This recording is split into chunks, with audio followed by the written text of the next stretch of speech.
จะขุดเชือกไปเด่นนางทั้งไหนได้จักแมนยังต่คุณแม่ทวงหน้ามีตู้ำจะคือบ่ปั่นน้าวโอ้ยเนาะสบายดีอีกเทื่อเด้อเนาะมาผมมาพอกันอีกวันนี้ก็อยู่ทางพี่แต่พี่น้องก็อยู่ทางนาทางเฮือนเบตุ้ยคือเก่าเนาะอยู่ในงานข่าวดำคือเก่าพี่น้องเลยมาซอยงานคือเก่าเนาะพุ่นแหละจบงานพุ่นแหละพี่น้องเลยอยู่กับแม่ครัวกันหน้าเก่าๆคือเก่า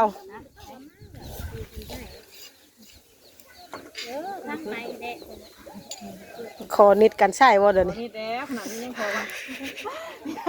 ปั่นกันแล้วเฮ้ยเป็นพี่น้องกันเนาะเนาะต้องรักกันแล้วอ้าวเด็กๆได้มาสิบริมีคนนิดพูดแล้วขกนั่นนะตำมังหุงขกตำล่างเอาหมักพริกก็ตำหมักพริกบ่บ่เลยเฮ้ยกล้ามแต่พอขึ้นได้เฮ้ยยังขั่วอยู่กับมีผุดอ่ะกามตัวพ่อขึ้นฉันกันตามพวกนี้ตัวก็มาเต่ามีนบดตัวเดืองได้ไทยตอนนั้นกับเดืองแต่กับบ่ได้รบบ่ปะเลยนั่นเนาะยาแล้วถ่ายไว้เป็นที่ระลึกระลัก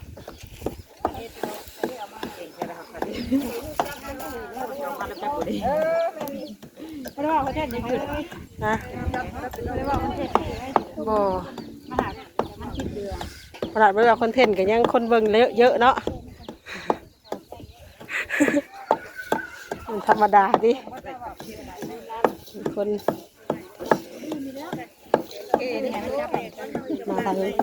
มาทางนี้กับพี่น้องเลยเด็ดผักเด็ดหนาทางนี้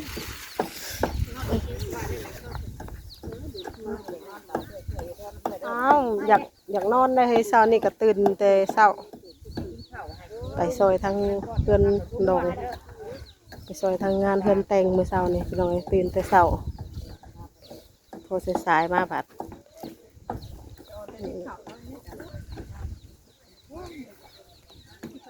จังหวัดสื่อต้องถ่ายก็ติดเขาหน่อยตอนน่ะอันเมย์ยังก็มีตู้ยังก็เพื่อนอันนั้นนะไปเถายุ่งเงินบ่อยเถาคำควรบ่สื่อแล้วนะตีเถาคำควรติคักอยู่เนาะให้นอนอยู่เขาเพิ่นกันเนาะแม่นคักอยู่พอดียัดเขาติบจังหันซับฮะเอาเรามาเขียนเองเลยชื่อแม่น้องนิ้วน่ะนี่คนก็เขียนไว้อย่างดีแม่น้องวินเนอร์เขียนไว้ใครโมมี่กับมากู้มายืมไปกับจังบเกียเสียหาย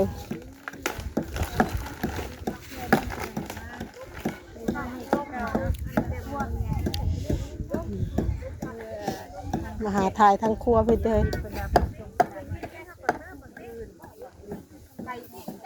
หัวเขาใหม่เพิ่มอีกน้ำพริกกับตับน้ำพริกเนาะเดี๋ยวจีร่างโคกไว้ตำน้ำพริกก็โมมีไปตำได้แล้วว่ามังฮงนี่จีร่างโคกร่างเอาโคกก่อนไปตำให้อดลงก่อน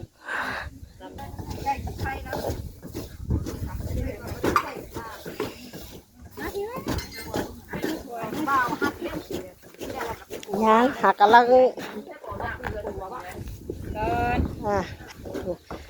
ตำน้ำพริกแบบไทย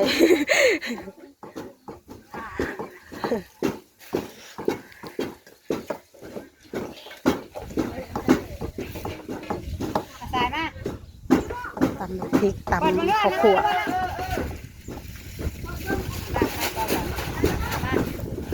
ต่างพักบ่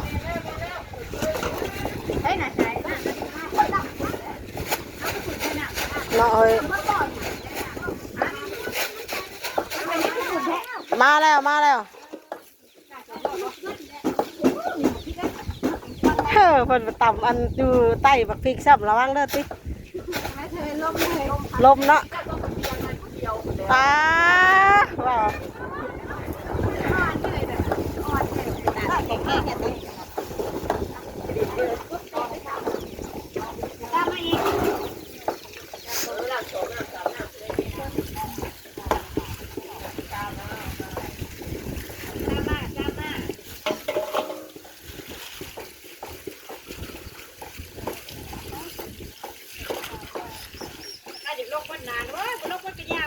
ให้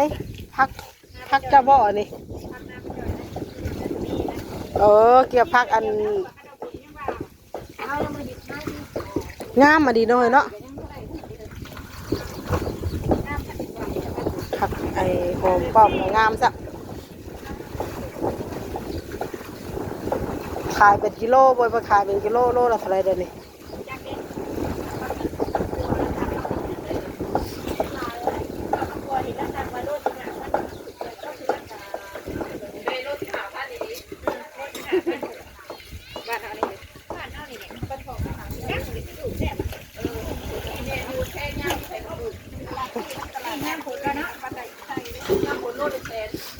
พักถึกแล้วเดี๋ยวนี้นะ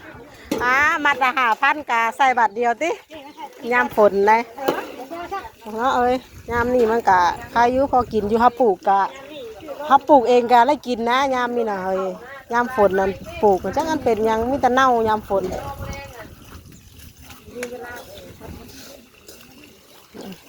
โอ้ยไห่ผู้เดียวแล้วบาทนี้แม่ลงเปียวก็ไห่ผู้เดียวเลยเอางานนั้นถนัดไห่เล่าซ้ำวะต้องดี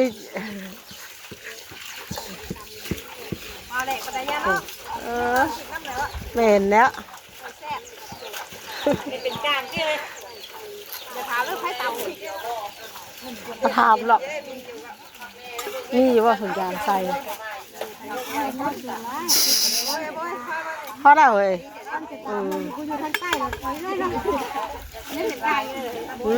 ไล่ยี่ละว่าเฮ้ยบอกฮะไล่ละเฮ้ยปนกันนั่นแหละเนาะมันตำหยาบเลยมันเท่าบ่มีเครื่องปั่นเนาะคือเครื่องปั่นนะเฮ้ยหูน้ำลังนั่นนะ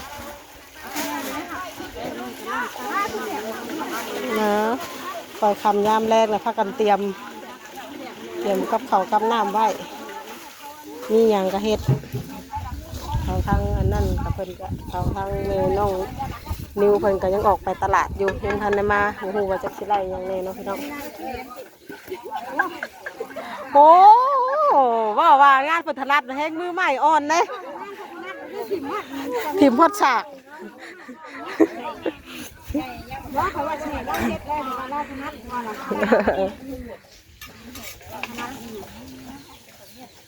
นี่ได้นี่น่ะ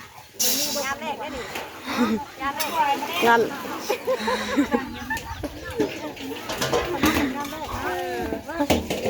ไม่ทำนี่คือว่าผ้านี้โอเคอยู่แล้ว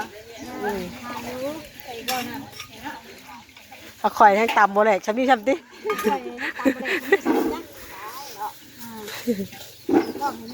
น้องเดียวเลยถึงเลยพักสั่งคนขวคักเลยไพ่สับไปหับลูกหน่อยไปหับมาได้3:30บ่ลูกเจ้ากับไปพุ่นบ่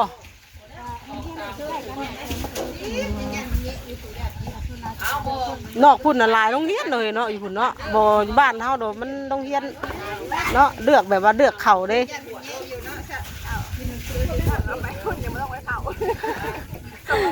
เบ้าซื้อก็ให้อะไรเลย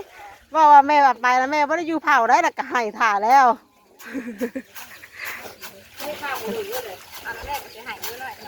ให้ถ่าแล้วว่าซื้อก็ให้แล้ว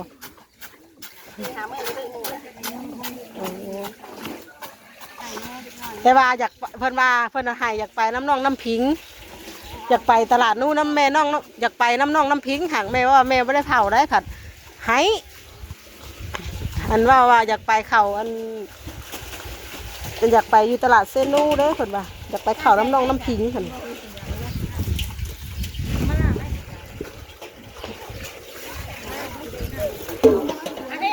ไปเอาเฮ้ยเกลือได้เฮ้ยเกลือเขาอันน้ำล่างเลยค่ะชิ้นแรกกันตำมันมือเทือนอันนั่นเมื่อกัตาเกลือให้แล้วบาทนี่ตาเฮ้ยแก้เกลือเลยครับแก้เกลือให้มาตะคอยแล้วตำมาเนาะให้คอยแล้วตำเกลือแล้วให้เลยบาทนี้เขาจะแบบเนาะพี่ก็แล้วเห็นหยอกซื้อจักให้หมูตำช่อยได้ยังให้หมูตำช่อยจังเลยนะ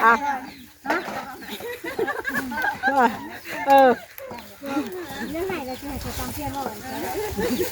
ไปเลยไปตามเปี้ยนเจ้าบัน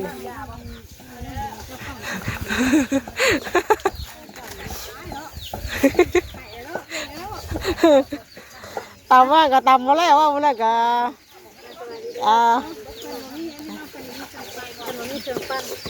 มีเครื่องปั้นก็ว่ายามกระล้มเนาะก็คือใส่หน้าสตาร์ลงไป เฮ้ยฉันเราจะเกาพริกคือกรอบเลยบ่ตำคือว่าแตกชั่วชวด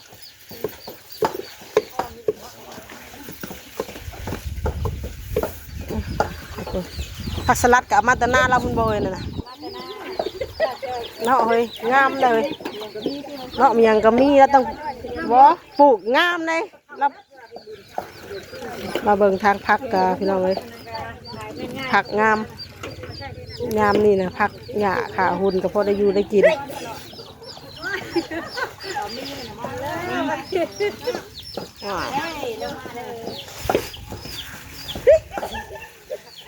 อ้าว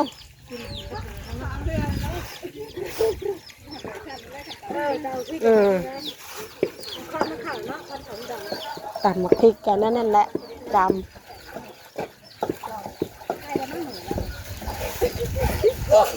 ไม่สลายก็จะได้เปลี่ยนมือได้นี่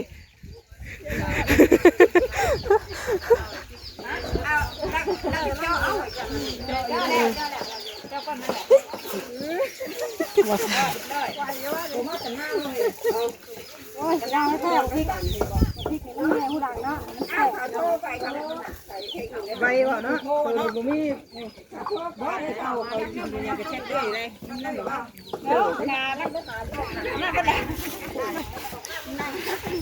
หัวยาจักเชื่อได้เดี๋ยวนี้บ่ตำได้เพิ่นนั่งเฮียงสิได้ตำได้นั่งเฮียงอยู่จะมักก็ว่าแล้วหลอดทานแม่แฉผู้ดังจะได้กินซื้อกับแห้งเลยเป็นกำลังใจให้พี่น้องพี่ดอก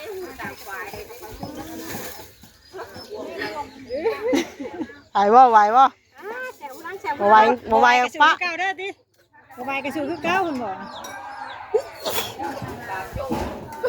อ้าว2-3 มื้อยังบ่แล้วอยู่มีหัวเปลี่ยนได้มีหัวเปลี่ยนได้บ่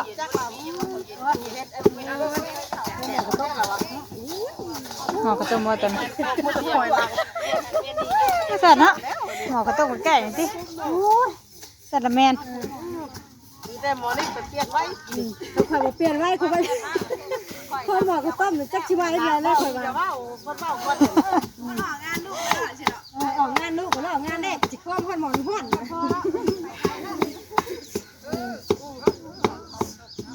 ตามเปลี่ยนกันตามแสงดังที่เนาะเพราะว่าถ้าตามราคามันขึ้นเนาะมันสีขึ้นเลยมันเข้ากับหนังเท่าไหร่มันแสงเนาะโอ้ยมึงเนี่ยแม่น้องวีเห็ดนะข้าวเดียวเลยเห็ดแม่มันตามแดกว่าหยดจะหายมันแม่เมื่อไงคนหายมันน่ะกลุ่มยกมันกลุ่มคอยว่าเป็นคนแพ้คือที่จะเก่านะถ้าเดินแสบคือผู้หลังตรวจเลยแสงผู้ดังได้ที่น้องไว้บ่เรียบร้อยป่ะพอได้เฮ้ยฉันมันก็เห็ดเป็นกลางวะหลายคนกระทะดอกคนมันหลายคนอยู่ด้วย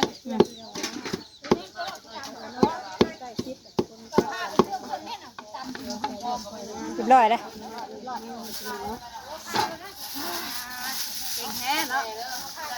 ทางเหยียบทางเหยียบเลยเยอะละยันไห้เนาะว่ากันเด้อทำนั่นแหละเลิกเถอะกันนี่จับเขาได้ไหม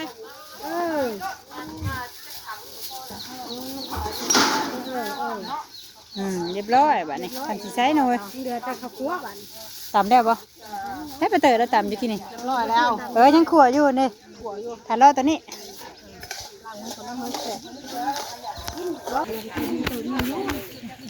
จักว่าเรื่องอย่างเนาะลูกบ้านดีแค่ว่ะใจดีขนาดนี้เนาะแต่ตกใจด้วยกันจ้ะ มางนี่ก็นั่นก็ต้มหม้อข้าวต้มแล้วก็อันนี้ก็หนึ่งมันขั่วเขาขั่วอยู่ตรงนั้น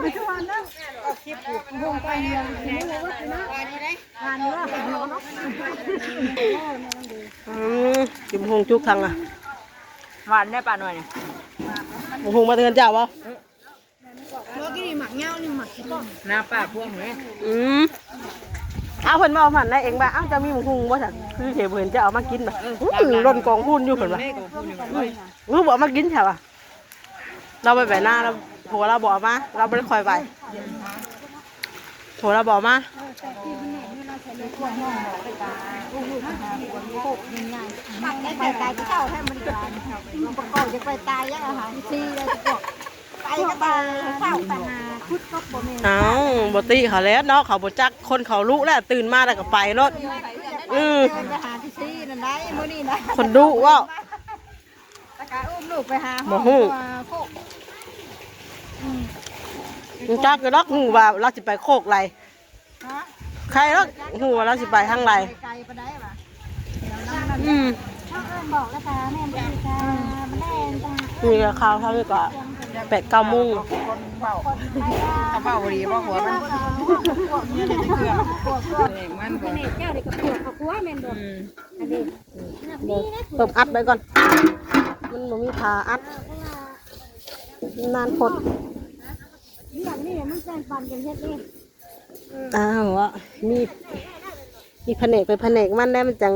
ทำงานจังราบลื่นละ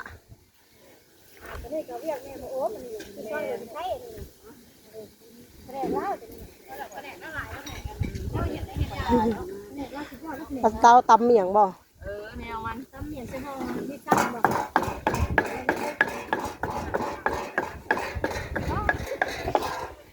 มันเสียงดังมันจะยากเลยสิ ตำเรื่อยอะ เสือจิเซ่บ่ได้เพิ่มเสือจิเซ่พวกยังก็ได้ได้เอาบังเป็นญาติเพื่อนเป็นต่อทวงอุบะเท่าในครัวว่ะ แบบนี้ได้เห็ดกินแซ่บ ผักวิจารณ์เป็นเขาวิพากษ์วิจารณ์คือกูอะไรของมัน เฮ้ยเลียนั่นนะป้าโอมเลียจองนะถ้าตำมังงบรรณาก่อน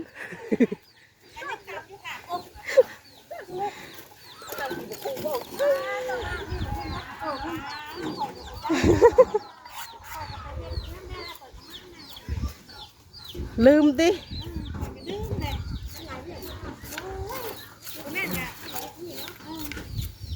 คักแล้วเราไม่ต้องห้องเคียงอีกเรียกว่าจะหั่นใส่มือเลย